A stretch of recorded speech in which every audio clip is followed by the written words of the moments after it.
Olá, meus amigos de todo o Brasil.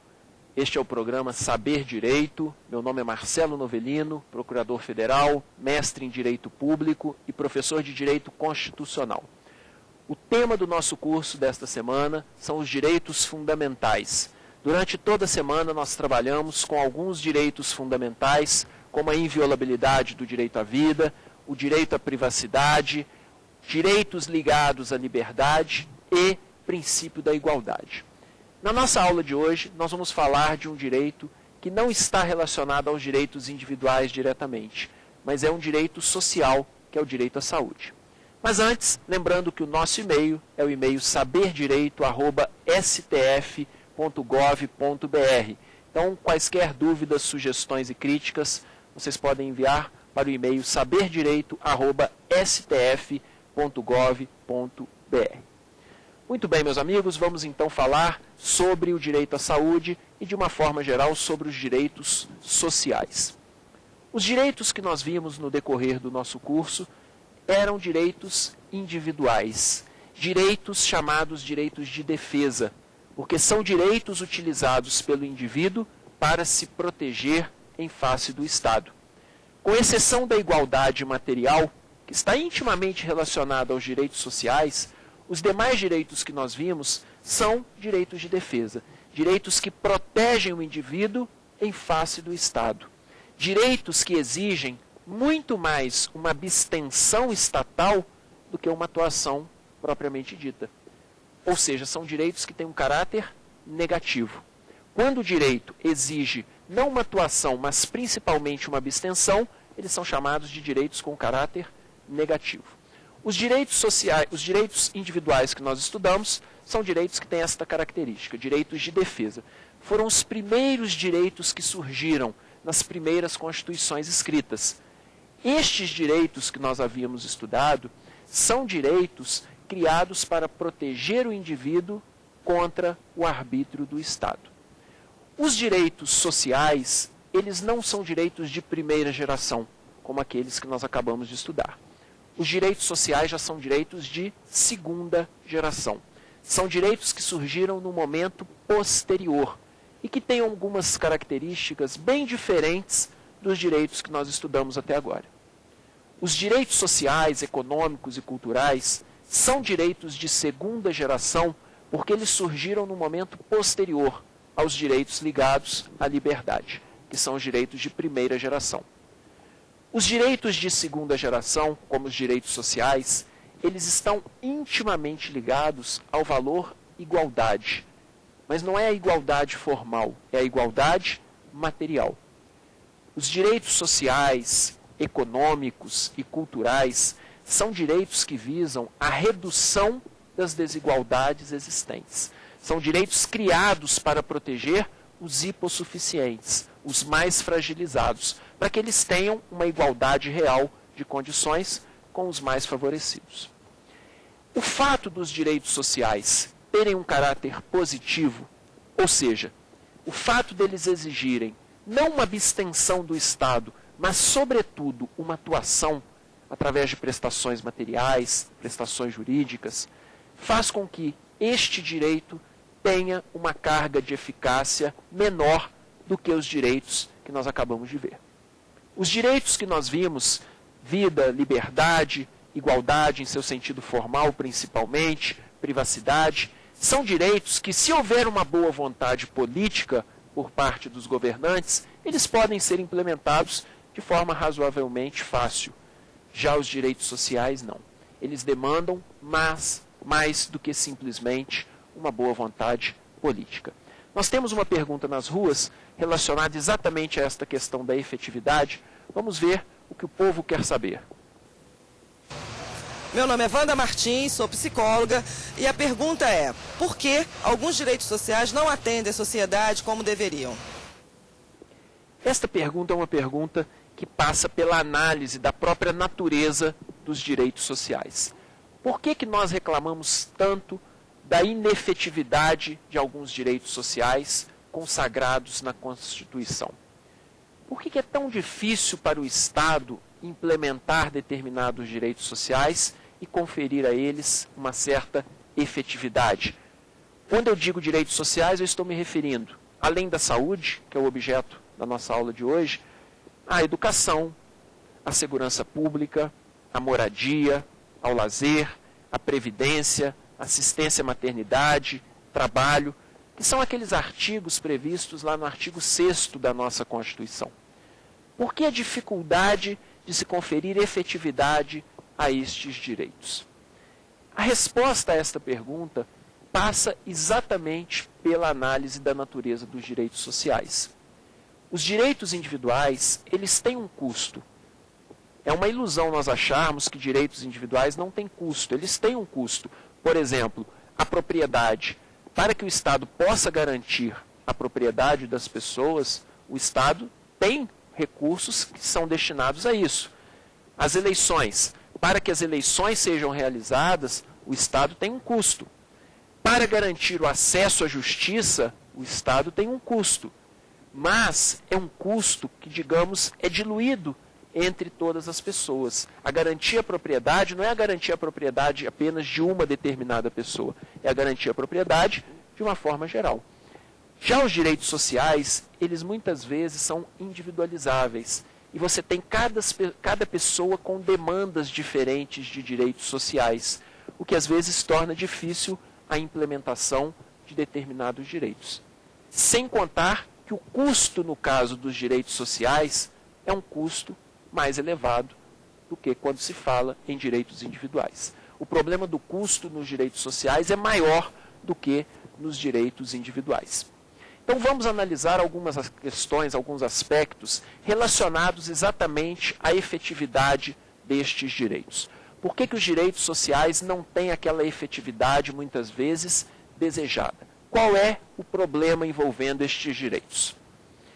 Inicialmente, para nós entendermos a questão dos direitos sociais, nós temos que tratar da questão relacionada às políticas públicas, já que os direitos sociais estão intimamente ligados às políticas públicas.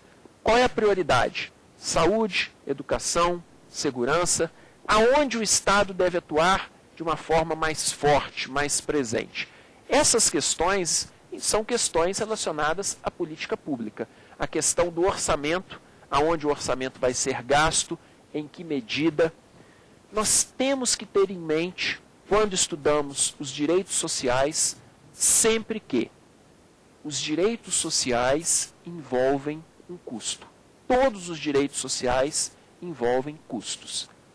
Para atender o custo destes direitos, o Estado tem um orçamento. Existe uma escassez de recursos por parte do Estado. Nós não podemos negar que o Brasil, em comparação com determinados países de primeiro mundo, tem uma situação econômica, tem uma escassez de recursos que não permite que ele possa realizar alguns direitos sociais da mesma forma que estes outros países, às vezes, realizam. E isso não é só questão de boa vontade política. É claro que também passa pela boa vontade política, mas não é só a boa vontade política. Envolve custo. E este orçamento, para arcar com estes custos, ele é um orçamento limitado. E aí o Estado, muitas vezes, tem que fazer opções. Aonde ele vai gastar este orçamento? Qual tipo de demanda vai ser atendida? Nós vamos priorizar saúde, vamos priorizar educação, vamos priorizar a segurança. O que deve ser priorizado? Sempre lembrando, para atender a uma determinada demanda, o Estado vai ter que retirar de algum outro lugar. Ele não tem como atender a todas da mesma forma. Então ele tem que fazer escolhas, opções.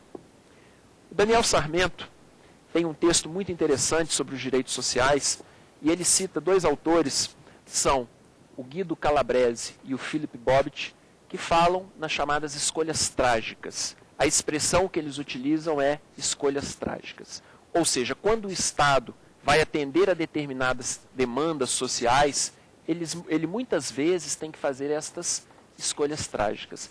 Ele tem que escolher de onde ele vai tirar para poder atender a uma determinada demanda. Este é o problema que envolve os direitos sociais. Quem vai estabelecer a prioridade? Quais são os direitos que vão ser realmente priorizados, efetivados, e se o Poder Judiciário poderia ou não interferir nestas políticas públicas. Será que o Judiciário é um poder que tem legitimidade para poder intervir em questões relacionadas a políticas públicas? Essa questão é uma questão que envolve alguns posicionamentos favoráveis e alguns posicionamentos contrários. A doutrina mais tradicional, ela não admitia intervenção do judiciário em matéria de políticas públicas. E, basicamente, dois são os argumentos sustentados por aqueles que entendem que não cabe ao Poder Judiciário esta intervenção em matéria de políticas públicas. O primeiro argumento é a democracia. Eles dizem que a democracia é a vontade da maioria e que cabe à maioria, através dos seus representantes, que são eleitos para isso, escolher quais são as prioridades, quais são os direitos que vão ser atendidos prioritariamente. Além da democracia, argumentam que a intervenção do judiciário viola o princípio da separação dos poderes. Não seria função do Poder Judiciário estabelecer políticas públicas. Isso seria uma função do Legislativo e do Executivo. Então, basicamente, são estes dois argumentos utilizados por aqueles que entendem que o Judiciário não poderia intervir em questões de políticas públicas. Hoje, este posicionamento é um posicionamento que não encontra uma grande aceitação na doutrina. A maioria da doutrina, a jurisprudência brasileira tem várias decisões também nesse sentido, tem entendido que o Poder Judiciário ele pode sim intervir em matéria de políticas públicas. Tem se admitido essa intervenção. E essa intervenção, no Brasil, é uma intervenção bastante frequente.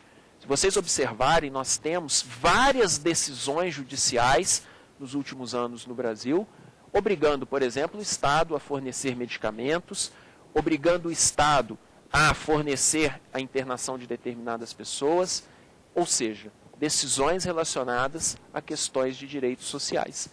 Então é farto na jurisprudência brasileira o número de decisões a este respeito. Quais são os argumentos daqueles que defendem que o judiciário poderia sim intervir em políticas públicas? Primeiro argumento, a força normativa da Constituição. Eles sustentam que, na verdade, o que o judiciário faz quando determina, por exemplo, que o Estado forneça um determinado medicamento, nada mais é do que cumprir o que está na Constituição, aplicar a Constituição. Ou seja, defendem que a Constituição tem um caráter normativo e, ao assegurar o direito à saúde, ela estaria possibilitando que o judiciário efetivasse esse direito através de sua decisão, obrigando que a Constituição fosse cumprida. Então, o caráter normativo da Constituição é o primeiro argumento. O segundo argumento, utilizado por estas pessoas, é de que a democracia não envolve apenas a vontade da maioria. Quando se fala em democracia, democracia, como nós já vimos na nossa aula anterior, envolve também a fruição de direitos básicos, de direitos essenciais. Então, a democracia não é apenas a vontade do que a vontade da maioria, não é apenas o que a maioria quer. Democracia passa também pela fruição de direitos para aquelas pessoas menos favorecidas. E um terceiro argumento, que é um argumento que se aplica muito bem à realidade brasileira, é o déficit representativo que nós temos dos nossos representantes eleitos democraticamente. Existe um déficit de representatividade que fica muito claro nas pesquisas de opinião pública que nós temos a respeito dos nossos governantes. Com poucas exceções, mas nós temos um grande déficit de legitimidade, sobretudo quando se fala em representantes no âmbito do legislativo. No legislativo há uma descrença muito grande.